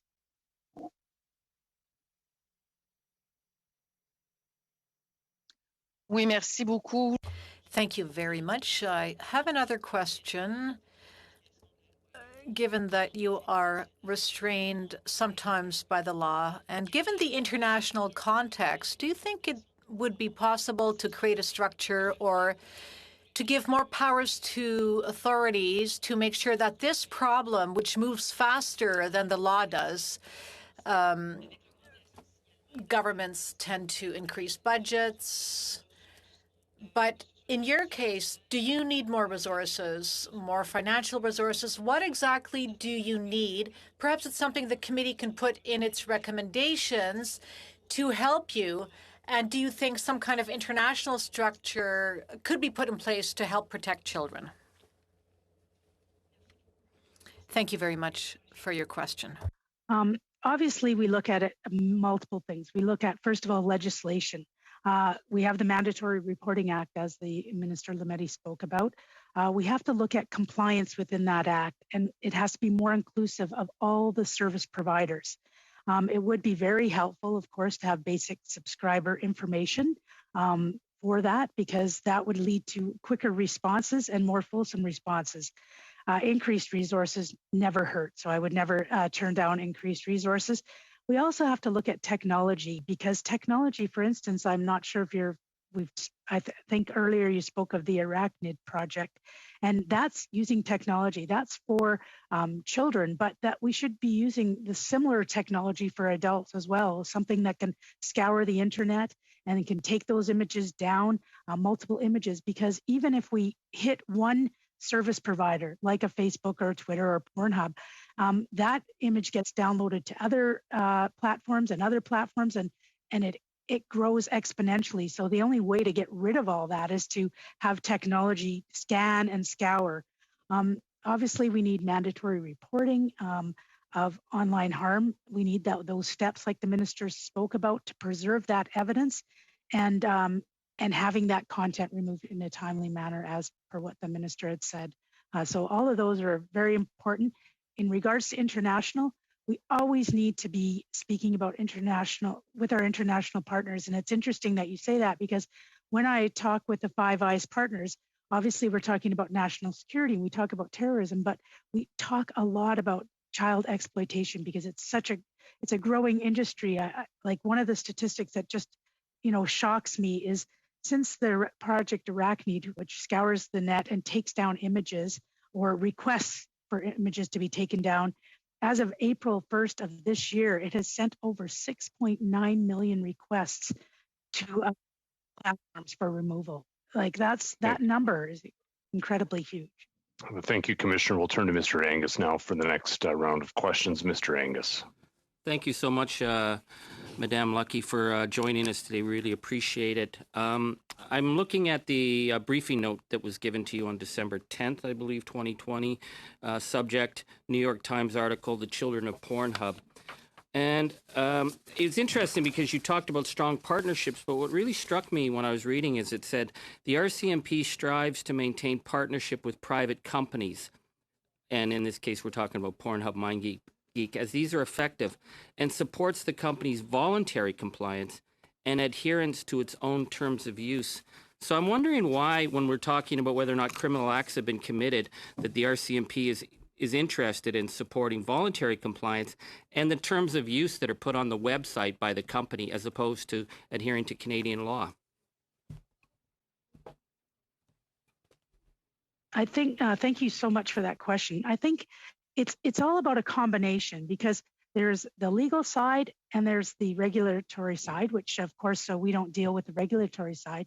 But let's face it, if we can get companies to voluntarily comply with the regulations, then we are so much further ahead. And I know that we've been working with the companies, especially through the NCECC. We've been sharing best practices of other companies who also have it, obviously have it right or are doing better. We discuss mechanisms for reporting. We provide the awareness and the education of the Mandatory Reporting Act in the first place because many of these companies aren't aware of that. So it's a combination of... Okay, well, thank you. It's just, I guess what was shocking to us at committee was to learn that they'd never actually complied at all or brought forward any under their obligation on the Mandatory Reporting Act. But I bring it up because, and I know you can't deal with specific cases, but I want to talk about a survivor that reached out to us who's an adult survivor of non-consensual abuse, because we've been talking about children. She's had numerous conversations with the RCMP and she's logged them. And in an April 6th phone call with the RCMP told her that Pornhub can't be charged because they're under a blanket waiver. And the survivor said, "Do you mean their terms of service?" And the RCMP said, "Yes, the terms of service state that they are not liable and it's the user's responsibility." And this is a survivor of non-consensual sexual assault. I know you can't speak to specifics, but it says that in your briefing notes, the terms of use was identified, and this is what a police officer is telling a survivor as to why they can't bring forward their case. Why is that? Well, I would never suggest to any law enforcement that a survivor should not be bringing their case forward. They absolutely should be going to their police of jurisdiction, bringing that case forward so it can be properly reviewed and investigated. It's so important. And obviously that reporting is important for the companies, but it's also important for the survivors to come forward so that we can follow the leads and make sure that that is properly investigated. The problem is the RCMP... Thank you, Mr. Angus. Mr. Angus, your time unfortunately is up. I did want to offer the opportunity for an answer, and so that was an extension on the time. We'll go to Mr. Viersen now for the next round of questions. Mr. Viersen for 5 minutes. Yeah, thank you, Mr. Chair, and I want to thank the Commissioner for being here today as well. I'll probably stick in the similar vein as Mr. Angus, just around MindGeek appears to have close to 1,000 employees based here in Canada. If I see sexual exploitation here in Canada, regardless of where it originated from, would I not have the duty to report it? Yes, but MindGeek, the actual company MindGeek is not all involved with, Pornhub is but one subsidiary, and there's many other subsidiaries to MindGeek. So I'm not sure many of those employees may not even be aware of some of that. Okay. Less if you're sitting in an office building in Canada and you come across child sexual exploitation, do you not have a duty to report it, regardless of where it originates from? Yes, any citizen, it just doesn't have employees, but any person in Canada, any person anywhere should be reporting it, absolutely. Mm-hmm. So MindGeek or RCMP documents show that they met with MindGeek in 2018, and MindGeek at that point said that they declared that they didn't need to report to Canadian law enforcement because they weren't a Canadian company. Can you confirm that? Yeah, when we had that discussion with MindGeek back in 2018, they asked for support in relation to actually some automated software to assist in the detection of the online sexual exploitation material. And so the NCECC directed them to a third party so that they could have that type of software. We also, at that time, it was raised about the Mandatory Reporting Act. And at the time, they had said that it doesn't apply to them because they're a Canadian company. But although it doesn't mean that they weren't reporting it, they were actually reporting it through the United States. And then now the United States, well, they give us that information. And we've actually, through MindGeek, have asked them to do a monthly report on what they report to the United States. So it's kind of a non-traditional way that it should be done. But the bottom line is we are getting the reports. Okay, but this whole piece of jurisdiction still baffles me. Like, why would they not report it to Canada?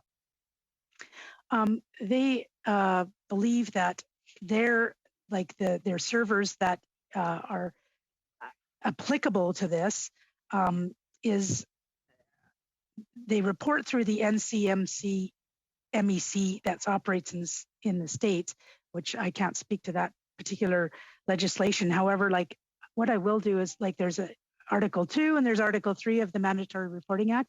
I do have my subject matter expert, Mr. Andre Beaulieu, who can give you a more fulsome response on that because he's very more adept on the actual articles that they fall under. Good day. So MindGeek, as per the way the company is structured, necessarily it is unclear at the moment if that company constitutes to be fully Canadian or not. So the NCCC actually did have some communications both with the NCMEC in the United States and the company.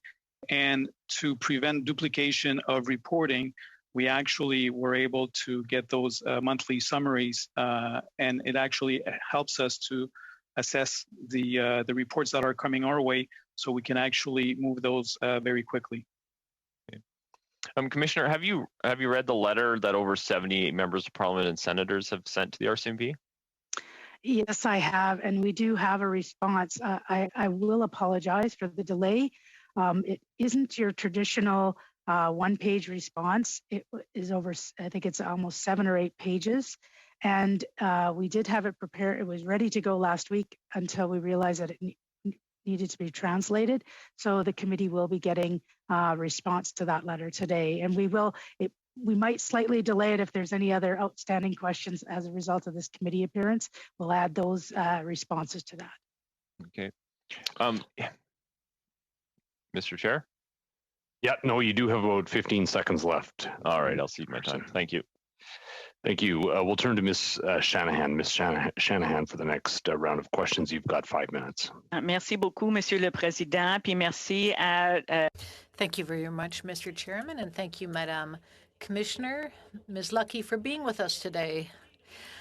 I listened with interest to all the testimony we heard today, and I think it's important to point out, for the sake of Canadians, because this study has generated a lot of public interest.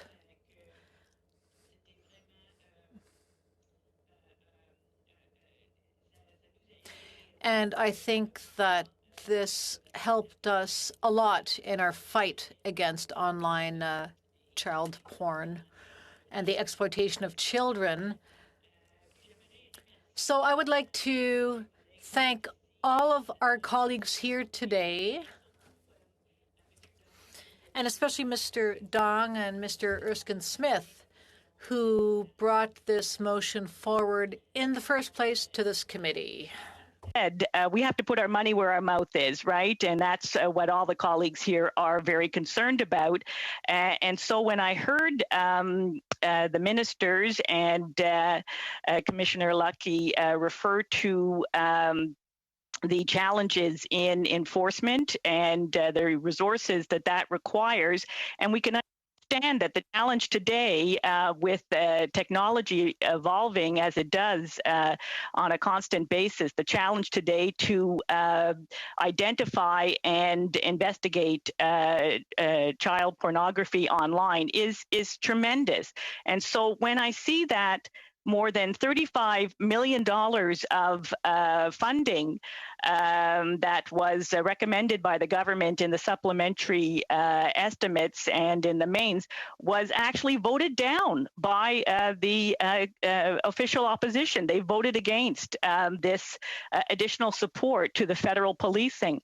But what's even more shocking to me is that specific allocations that were made in the 2021 main estimates, including $6.3 million for the National Strategy to Combat Human Trafficking, $4.4 million for the National Cybersecurity Strategy, and $4.2 million for protecting children from sexual exploitation online. Exactly what we're talking about here was also the Conservatives, the official opposition, also voted against this. And just by the by, when we're talking about the importance of the RCMP and federal policing in this work, the NDP convention on the weekend had a motion which wanted to defund the RCMP altogether.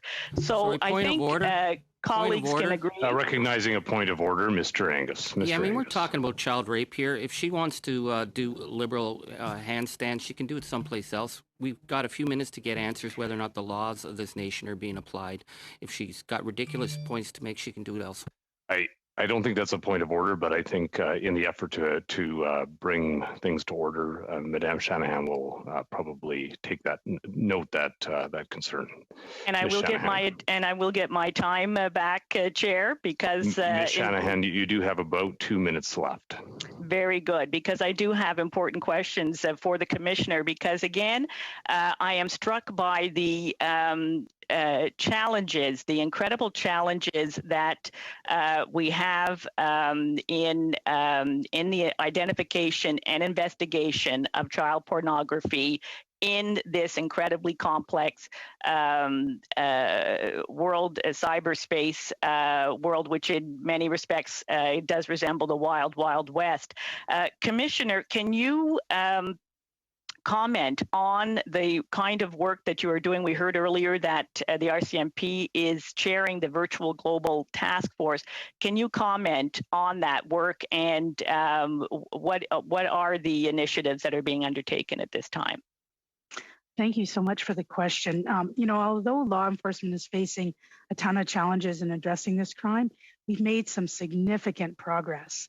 In 2019, for example, there was over 100,000 reports that were received, and 362 Canadian victims were identified and uploaded to the Interpol's International Child Sexual Exploitation Database.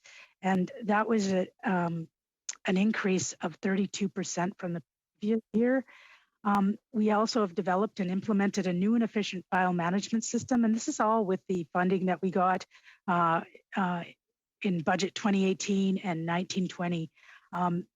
And it's specific to online child sexual exploitation as well as investigations, and it's to increase effect and analysis capabilities because that's so important. Like you mentioned, we led a global study related to health and wellness as a part of the partnership with the Virtual Global Task Force. I can't understate the negative effect it has on anybody who is in this line of business to view these images day in and day out. So that study was so important. And there's an international police alliance dedicated to the protection of children, as well as, and that's what happens with the chair, with that virtual task force, with the intel sharing and the data sharing. There's a lot of outreach and education. And we also have, going to my list, we work with obviously the national and international partners to help ensure that all citizens are informed as possible, because it's about that reporting and that information sharing. And it's not just about victims or survivors, it's about the people who are privy to that information as well. And so Canadian Centre for Child Protection, C3P we call it, is our national strategy partner, and they've developed numerous resources for children, parents, police officers, and community members so that they are educated. So information is power, and I can't stress that enough, because it's about people see something, you say something, you bring it forward, and that's the best way that we can deal with that. Thank you, Commissioner. We'll turn to Mr. Carey now. Mr. Carey. Thank you very much, Mr. Chair, and I want to thank the Commissioner. I wanted to kind of explore a point that was mentioned by the ministers, but also yourself in regards to the international front. I was honored to be part of a round table in Oshawa, and I want to thank the Durham Police Human Trafficking Division. And they had representatives from the FBI and from Texas. And what I found out is that if you commit human trafficking and these offenses in the United States, it's a mandatory minimum of 10 years per person trafficked. Now, when the Liberals had a chance to do something about this in 2019, they passed Bill C-75, which actually turned human trafficking into a hybrid offense where somebody could serve less than 2 years in prison or just pay a fine of $5,000. So what I wanted to ask you as a police officer, if you wanted to have a disincentive of doing this type of business in Canada, if I'm a business and I want to use these exploitative images on the internet or human trafficking over the internet, and I could do the business in Canada versus the United States, which is a greater disincentive to do the business in Canada or the United States if you compare 10-year mandatory minimums versus potential $5,000 fine, which from my sources say these human slave traders can make $250,000 to $300,000, excuse me, per person trafficked. What do you think? Where's the better place to do business?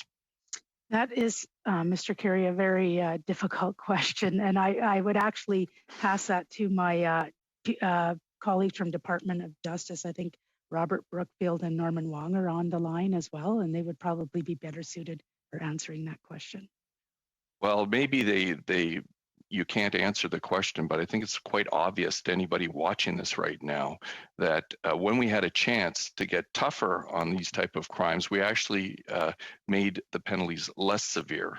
And you mentioned some statistics in response to my Bloc colleague about how many investigations you've done since 2019 when the Liberals did change this. And you have been quite busy, and I understand that, the numbers, but there were thousands of investigations, but how many charges have you actually laid since 2019, since this Bill C-75 came into effect? I don't have the specific numbers since the onset of Bill C-75. I would have to get you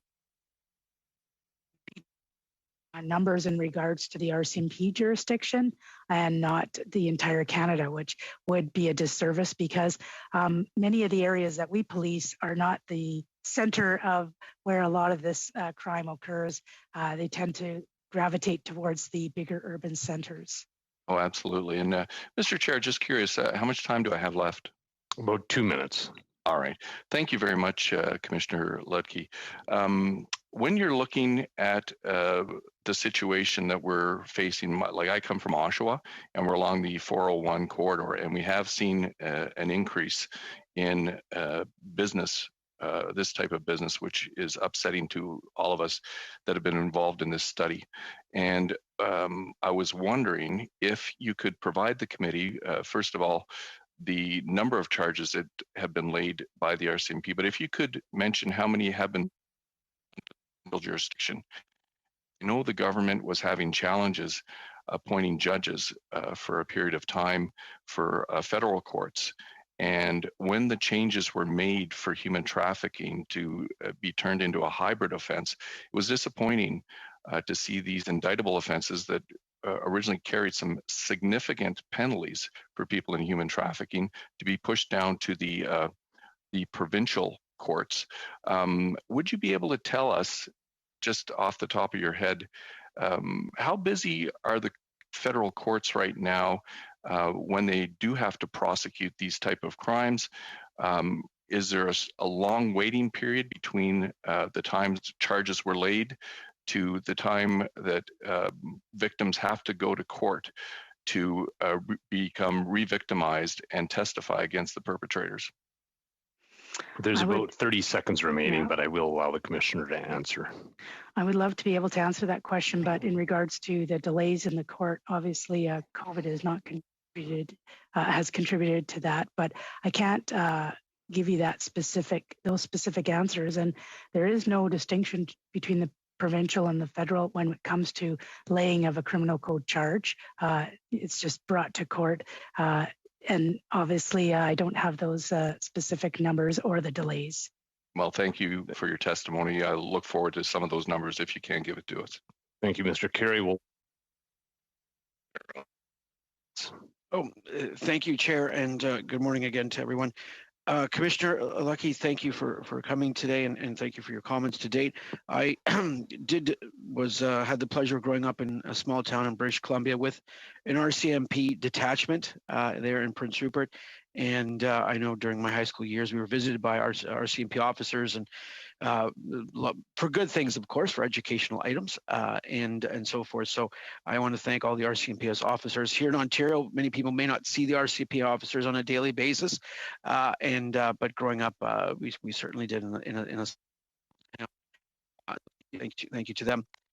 In regards to the response that was given, the letter dated February 22nd, 2021. It was a response actually to my colleague, Mr. Dong's question in terms of whether Mr. Stephen White, that response, that 3-page letter, which I found to be very, very insightful, very informative, and gave an excellent summary of the RCMP's responsibilities with regards to this area of jurisdiction we were looking at in terms of the study. I do want to go to in terms of how the committee's recommendations, and because we'll have to write a report and provide recommendations on page 3 with regards to the RCMP's ask and recommendations to improving the law, where if I can just read it, it's the second paragraph on that page. Some of the RCMP's proposed recommendations, including the amendment to the MRA regulations to name the NCEC for notifications with respect to Section 3, duty to notify. This change would better align the reporting activity and make standardization possible. The RCMP understands that the requested change, among others, are now being reviewed by the DOJ. Can you go into and elaborate how that change would strengthen the RCMP's ability to prosecute, investigate instances of child exploitation? That is a really great question. I'm going to pass that over to my colleague, Andre Beaulieu. Day. To answer your question, actually, it would strengthen. It would strengthen because at the moment, if you look at the MRA under Section 3, Canadian companies actually do their reporting to law enforcement across the country, police officers. There is no specific to whom in particular they can actually do their reporting, contrary to Section 2, where it is very specific because C3P has been identified as the entity to which the reporting needs to be done. So by naming the NCCC in Section 3, this would actually allow it to concentrate all the information towards us, all the reporting, and we'd be able to actually take care of duplication or deconfliction and be able to disseminate the information very quickly across the country to the police of jurisdiction. Okay, thank you, Mr. Beaulieu. I'm sure I'm going to be reading the blues on your answer there to understand everything, because I'm not a lawyer by training, but I thank you for that explanation. Secondly, the RCMP the NCECC on behalf of the RCMP is the current chair of the Virtual Global Tax Task Force. Very bluntly, how important is Canada's leadership on this Virtual Global Task Force? Another great question. You know, I can't overstate the importance of the leadership of the RCMP in general in many ways. We're sort of the glue that connects all the police agencies together. We are sort of the national repository for intelligence. And so for us to share that information or be the lead of that, it speaks volumes also to the fact that much of our legislation is ahead of many countries. So that's part and parcel as to why it is important that we lead that global task force. And so it helps in many fronts, not just domestically, but it does help. And obviously it's a great forum to share best practices and to learn what other countries are doing to combat it. But it's also really good to share the intelligence and to do the data sharing as well. So I'm just so honored that Canada is the lead of that. Okay, thank you very much. Mr. Chair, how long do I have left? You have about 20 seconds left. Oh, well, with that, I just wish to say thank you to the Commissioner and to Mr. Bilyeu. Excuse me if I don't have your title offhand, but thank you for your answers, and I wish everyone great work. And to the folks at the NCECC, thank you for what you do. I know we've only gotten a very small taste or portion of what child exploitation is about, and I know it turned my stomach, and I went home to my young daughters and gave them a big hug when that day was over. So what they do, I just wanted to say thank you to those individuals and for their professionalism and dedication to service. I'll be sure to pass that on. Thank you. Thank you. Thank you, Mr. Sabero. We've got two final questioners, Madame Goudreau, for the next 2.5 minutes. Oui, bonjour. Yes, Ms. Lucki. I'd like to have a little more information on the Five Eyes. We heard that Canada likes to position itself as a leader, but aside from our legislative model, if we want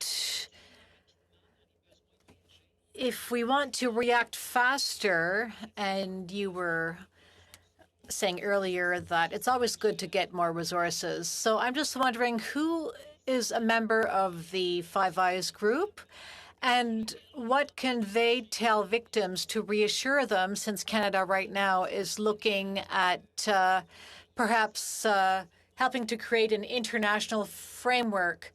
And if Canada is to be a leader, tell us more about what the Five Eyes is doing. Thank you so much for that. Obviously, for the Five Eyes, the countries that are involved are Australia, New Zealand, the UK, and the United States, and ourselves. And so it's important that that we work together. First of all, exchange the intel and exchange the data, but also to work towards developing or investing in technological solutions. And so often some of these countries are working towards technological solutions. And so if we can use that, we're also the lead when you look at the child exploitation and you look at the technology there is the first of its kind. And what they've done with the Phoenix group, it's so incredible. We also look at, when we look at companies, we like to work with the voluntary principle to counter the online sexual child exploitation and abuse, which were developed by Five Eyes governments through consultation with a wide range of stakeholders, including a leading group of industry representatives. And these principles are intended to provide a consistent and a high-level framework for industry actors to review safety processes and respond to risks facing users. So there's lots of great exchange, all with the goal to eliminate these heinous acts. Thank you, Commissioner. We've got Et ça perdure dans le temps. C'est toujours le même groupe.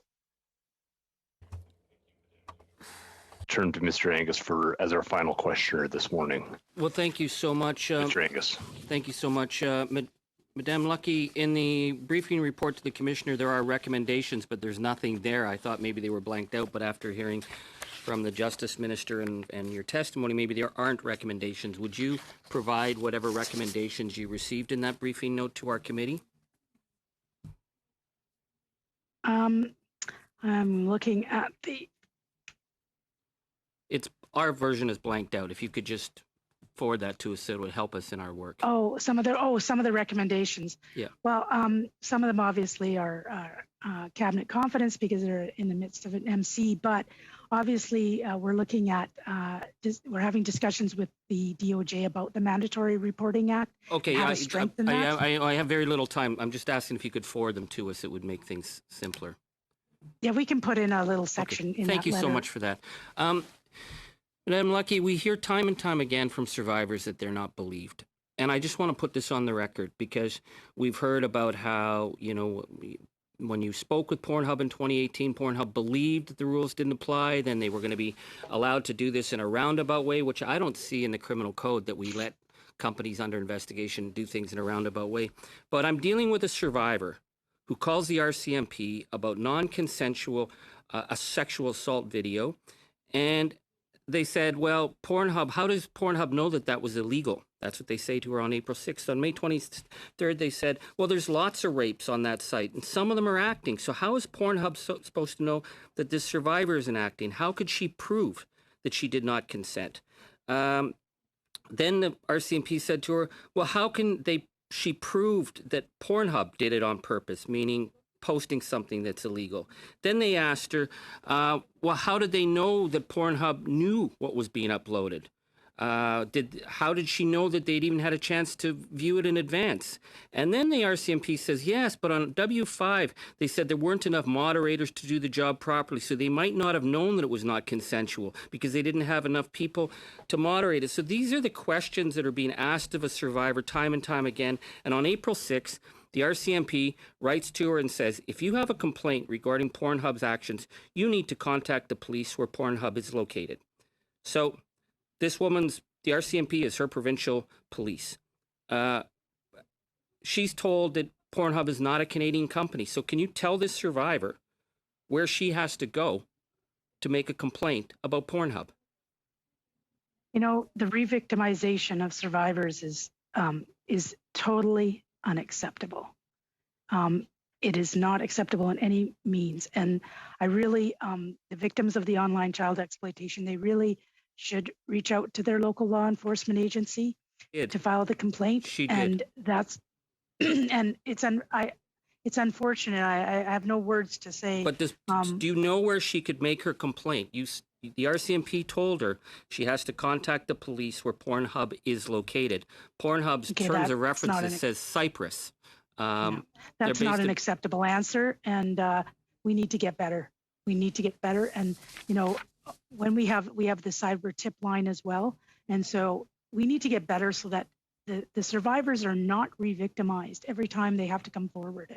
And it just saddens me when I hear that. It's just not acceptable. Thank you. Thank you, Mr. Angus. Thank you, Commissioner. Thank you to all of the supporting officials that came as well for this afternoon's meeting. I am here in Alberta, so I keep saying that in the afternoon. So anyway, thank you for being here. Colleagues, we will just suspend for a short period of time to allow for the first 2 hours witnesses to log off, and we'll allow the clerk, the law clerk to point of order, Chair. Point of order, recognizing point of order. Mr. Dong.